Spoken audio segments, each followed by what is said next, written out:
I used to feel a spark. Now it's like I flip the switch and nothing lights up.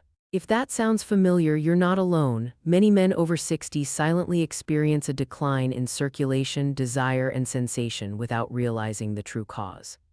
I'm Dr. Evelyn Hart, a men's health specialist with over 30 years of experience helping older men reclaim vitality, confidence, and connection. In this video, we'll uncover 7 common masturbation mistakes after 60, habits that slowly damage your blood flow, numb your nerves, and disconnect you from what it truly means to feel alive. But the good news, every one of them can be reversed. So take a breath, stay with me, and let's talk honestly. Which one of these habits surprised you most? Let me know in the comments. But before we talk about posture or muscle tension, we need to address something even more invisible, something that's quietly rewiring your brain long before your body begins to notice. Have you ever wondered why touch doesn't feel the same anymore? Why something that once sparked warmth, excitement, or even just peace now feels flat, distant, or mechanical? Walter was 68, a former school principal with a voice that still carried the calm authority of the classroom.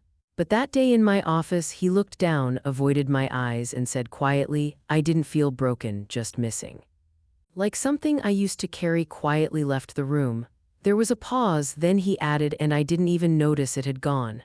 That moment stayed with me not because it was rare, but because it was. In my experience, one of the most overlooked reasons for that emptiness in older men is a daily habit that seems harmless: over-reliance on visual stimulation, specifically high-speed, high-intensity adult content. At first, it feels like an escape, but overstimulation slowly rewires the brain. As dopamine receptors become less sensitive with age, constantly flooding them with intense imagery causes them to stop responding like they used to. The result? Disconnection. The warmth of your partner's touch doesn't land, your own touch feels muted. You find it harder to feel aroused, harder to be present, and hardest of all to feel anything deep. It's not age, it's adaptation. Your brain didn't fail you, it adjusted to survive an environment it was never meant to live in. The most tragic part, most men blame themselves. They think, maybe I've just lost it, or it's normal at this age. But it's not about being broken, it's about being overstimulated in silence. The good news is this can be reversed. The key is presence. Instead of reaching for intensity, try reaching inward. Simple things like slowing your breath, touching with intention, even just closing your eyes and focusing on feeling, not finishing, can begin to reawaken your nervous system. Over time, sensitivity returns. And not just to your body, but to your emotions, your surroundings, and the people you care about. This isn't about shame, it's about awareness. So I'll ask you gently, have you noticed this in your own life, that slow fading of sensation? If you have, comment 1. If not, that's okay too, comment 0. Every response helps someone else feel less alone, because sometimes it's not just what we watch that shapes us, but where we do it. And the next habit hides in a place most men assume is completely harmless. And once we've started retraining the brain to respond to presence instead of pressure, we have to ask ourselves where the body is being strained most, often without us realizing it.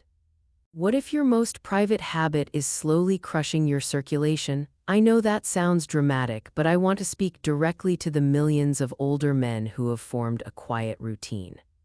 Locking the bathroom door, sitting down on the toilet, hunching forward, and staying there longer than necessary, not just to relieve the body, but to find a rare moment of uninterrupted solitude. I understand why. For many, the bathroom becomes the last sacred space. No phones ringing, no one knocking, a place where you're finally left alone, but what starts as a space for peace can quietly become a source of physical harm. When you sit in that position, hunched over, leaning forward, shoulders rounded, you're placing immense pressure on an area already vulnerable with age, your pelvic floor. And when that part of the body is compressed for several minutes at a time, day after day, it starts to restrict one of the most critical systems for male vitality. Blood flow. Think of your circulation like a river. When it's free to flow, everything downstream, oxygen, energy, arousal, moves with ease. But when you dam that river in the dark, silently and without movement, you starve the system it's supposed to nourish. Over time, this kind of positioning begins to take a toll. I've seen men in their late 60s and 70s come in with complaints they chalked up to aging: dull aching in the groin, occasional dribbling after urination, difficulty fully emptying the bladder. But scans and physical assessments told a different story: chronic compression and weakening of the very muscles that support the prostate and bladder. They weren't failing, their habits were slowly wearing them down. The hardest part? These men didn't even realize what they were doing could be harmful. They were simply seeking quiet. So what can you do instead? You don't need a complete lifestyle overhaul, you just need to change the setting. Try standing in a relaxed position or reclining slightly in a comfortable chair with support under your lower back. If privacy is a concern, create a ritual space that feels safe and dignified, a place that isn't a toilet. This isn't about shame, it's about protecting the part of your body that quietly holds your strength. Trust me, your circulation will thank you. So if this sounds like something you've done, if the bathroom has become more than just a place to relieve yourself, type yes in the comments. Not to confess, but to acknowledge, because awareness is the first step toward healing. And as we've seen, environment matters, but it's not the only factor. Because even when the space is right, how you move inside it can quietly teach your nervous system the wrong lesson. Let's talk about the speed you've been carrying without even noticing. And once you've found a space that respects your body, the next question is, what are you doing with that space? Because even in the right environment, many men carry with them a habit forged over decades: rushing. When was the last time you slowed down and truly felt? I'm not talking about just going through the motions, I mean actually being present with your body without checking the clock or aiming for a finish line. One of the most common things I hear from men over 60 is, "I just want to get it over with." It's said casually, sometimes even with a nervous chuckle, but underneath it reveals something deeper. We've learned to treat pleasure like a task on a to-do list, something to check off, complete, and move past quickly. And at this stage in life, that approach does more harm than good. Physiologically, rushing puts your body into a stress response. Your blood vessels constrict, your breathing shortens, your muscles tighten. And when climax comes, if it comes at all, it arrives without the full release your system was built to offer. Instead of oxytocin flowing through your bloodstream, reducing blood pressure and calming the nervous system, you're left with adrenaline and cortisol, chemicals of urgency, not peace. It's like putting your foot on the gas and brakes at the same time. You finish, but you don't feel restored. You walk away more tense than before. And emotionally, that quick release, that sense of just get it done, slowly teaches your brain that pleasure is shallow, disconnected, and transactional. The body remembers that pattern, and over time, even your most intimate moments, alone or with a partner, begin to feel muted. Not because your desire is gone, but because the space to feel has been stolen by the habit of speed. That's why slowing down isn't indulgence, it's medicine. When you give yourself permission to take your time, to breathe deeply, to notice each sensation without judging it or rushing toward a goal, something powerful happens. Your body begins to trust you again, the nervous system softens, blood flow increases, hormones rebalance. You don't just perform, you feel, you reconnect. This is especially important after 60, when your body no longer responds well to force or pressure. What it craves is presence, rhythm, and kindness. That means using slow touch, letting your exhale be longer than your inhale, taking pauses instead of pushing forward. It means shifting your mindset from outcome to experience. There is no finish line, only connection. So ask yourself gently, what would happen if you gave yourself 10 extra minutes, not to try harder but to feel deeper? What might return to you that's been quietly missing? Because sometimes the things we've lost aren't gone, they're just waiting for us to slow down enough to find them again. But even with the right pace and the right mindset, many men still struggle. And it's often because they've forgotten the most important muscle group they never learned to train. And sometimes, even when you've slowed down and reconnected with your body, something still feels off, like there's a weak link somewhere deep inside, holding everything back. Most men don't even know these muscles exist until they start to fail. I'm talking about your pelvic floor. It's not a term most men grow up hearing, and certainly not one we're taught to care for. But this quiet system resting beneath your bladder, prostate, and sexual organs is the foundation of male vitality. Think of it like the floor joists of a house. If they weaken, everything above starts to shift. And after 60, this muscle group becomes even more important because age, prolonged sitting, and chronic tension all conspire to make it weaker. You might not feel it immediately. But over time, the signs begin to show up in subtle, frustrating ways. Maybe it's a softening in your erections or a small leak after you think you're done urinating. Maybe sensation isn't what it used to be and you can't explain why. You chalk it up to aging, to stress, to medication, but the root often lies in a system that's simply been forgotten. The good news, you can find it again. There's a simple test I often share with patients. The next time you're midstream in the bathroom, gently try to stop the flow for a moment. That muscle you're using, that's your pelvic floor. And if it feels weak, disconnected, or unresponsive, that's your body's way of telling you it's time to reconnect. Now, don't worry, this isn't about starting a new workout routine or lifting weights with your hips. It's far simpler. During arousal, or even while lying quietly in bed, you can gently contract the same muscles you used in that test. Just hold for a few seconds, breathe, and release. No need for tension or force, just awareness and intention. Over time, this small practice can help restore your ability to hold arousal, improve bladder control, and even heighten sensation during climax. More importantly, it rebuilds something many men lose after 60. The feeling that they're still in control of their own body. This isn't weakness. It's not failure. It's a muscle, one that's simply been waiting for your attention. When you begin to treat this area with the same care you give your heart, your back, or your diet, you unlock a level of connection most men forget is even possible. So ask yourself, when was the last time you gave this part of your body any attention, any kindness, any care? If you can't remember, now's the time, because reclaiming strength doesn't always mean adding more effort. It often means returning to the basics. But here's the thing, even strong muscles can't do their job if the rhythm of your life is off balance. And that brings us to one of the most misunderstood elements of all: how often you touch yourself may matter more than you think. And while reconnecting with forgotten muscles gives you a deeper sense of control, there's another factor just as crucial: how often you engage with your body. Are you stuck in silence or lost in routine? Both can hurt. I've seen men fall into either extreme without even realizing it. Some lean on self-pleasure daily not because they feel desire but because it's a habit, a quiet filler for boredom, stress, or sleepless nights. It's not about feeling, it's about distracting, and little by little their body stops responding. On the surface, they're staying active, but underneath, the connection fades. Others stop entirely, not from peace but from resignation. One man I worked with, Doug, 64, told me something I'll never forget. I thought that part of life was over, until one night a song came on, one my wife used to play while cooking dinner. I just sat there. And for the first time in years, I realized I missed being touched, not for sex, for memory, for feeling like I still had a body worth loving. That moment broke something open in him. Because it's not just about hormones or function, it's about remembering who we are when we stop pretending we don't need warmth. When you overdo it, driven more by routine than presence, you begin to tax your nervous system.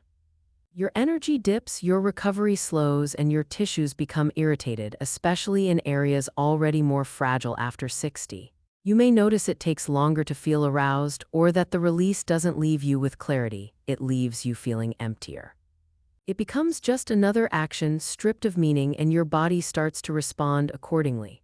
On the other hand, when you avoid intimacy altogether, whether from shame, medication, past trauma, or simply feeling too old for this now, your body begins to quietly shut systems down. Blood stops flowing regularly to the pelvic region, nerve endings grow dull, hormonal rhythms flatten, and the emotional impact, it's like closing the door on a room you used to love and never walking back in. You don't just lose sensation, you lose memory, identity, a quiet piece of your aliveness. Over time, desire doesn't just fade, it becomes hard to remember what it felt like at all. That's why we need to reframe the conversation. Solo intimacy is not about youth. It's not a "you're still a man if you do this" contest. It's about circulation, connection, and presence. It's about keeping the system alive, not just physically, but emotionally and energetically.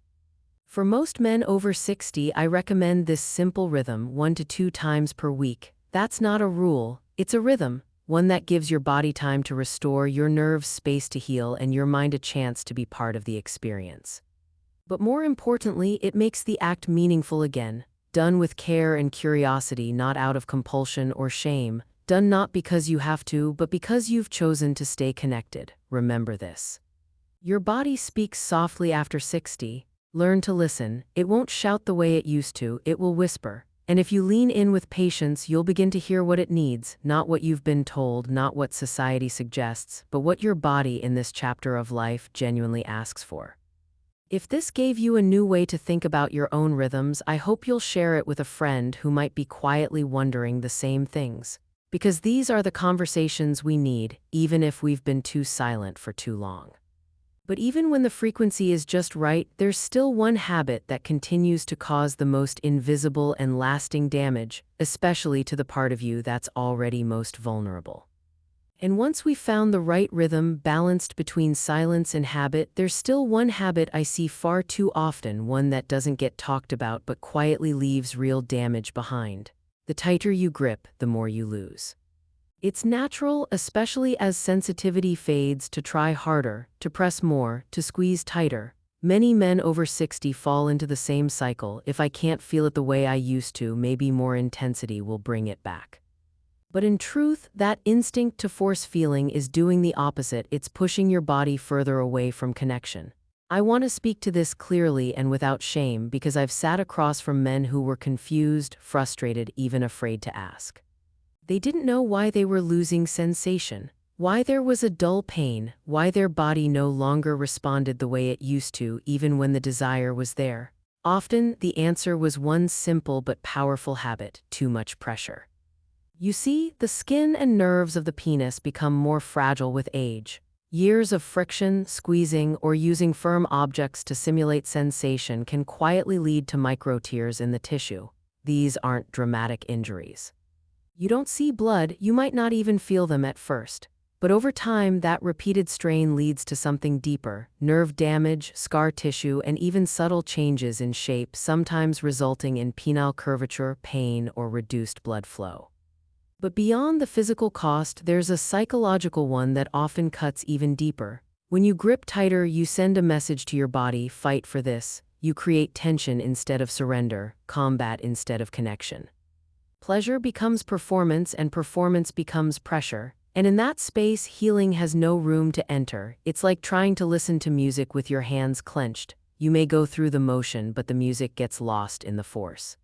So what's the way forward? Start with softness. I often recommend that men use lubrication not because it's needed, but because it allows for a gentler, more conscious experience. Let your touch be light, exploratory. Shift your focus from reaching a goal to exploring sensation. What happens when you slow down, breathe, and move without expectation? Your body begins to trust again, your nerves begin to heal, your mind lets go of the fight. I like to use a simple image. You wouldn't strangle a flower just to smell it. You'd hold it gently. The same is true here. The goal isn't to conquer sensation, it's to invite it back with care.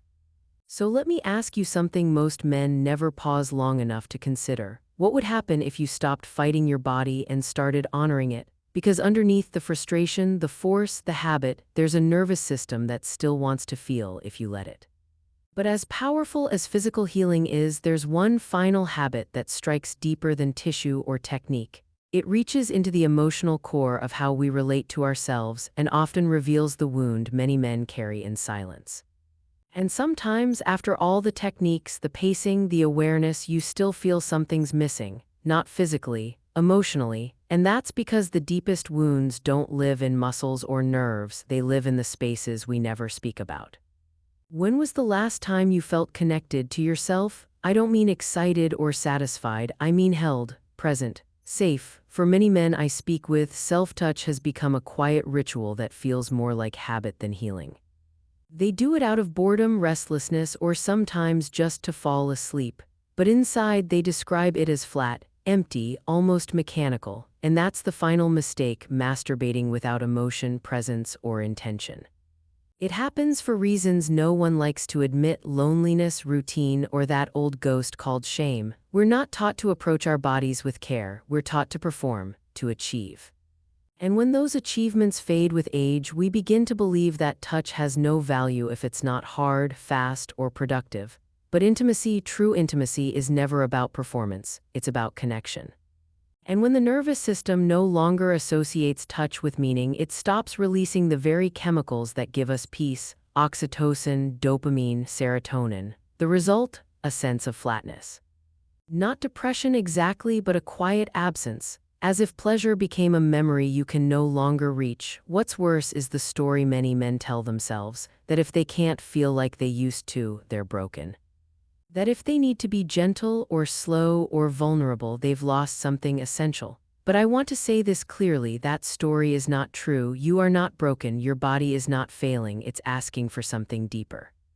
As I often remind my patients, your body is not failing, it's asking for connection. There's nothing weak about choosing to feel, there's nothing shameful about seeking warmth. Even in solitude, touch can be sacred. It can be a moment of gratitude, of presence, of reclaiming what this world often steals from men: the right to feel. So what if we stopped asking, did it work, and started asking, did I feel seen, did I feel cared for? What if self-touch wasn't just about relief, but about affirmation? A way of reminding yourself that even in a changing body, you're still worthy of sensation, of softness, of meaning. You can light a candle. You can breathe.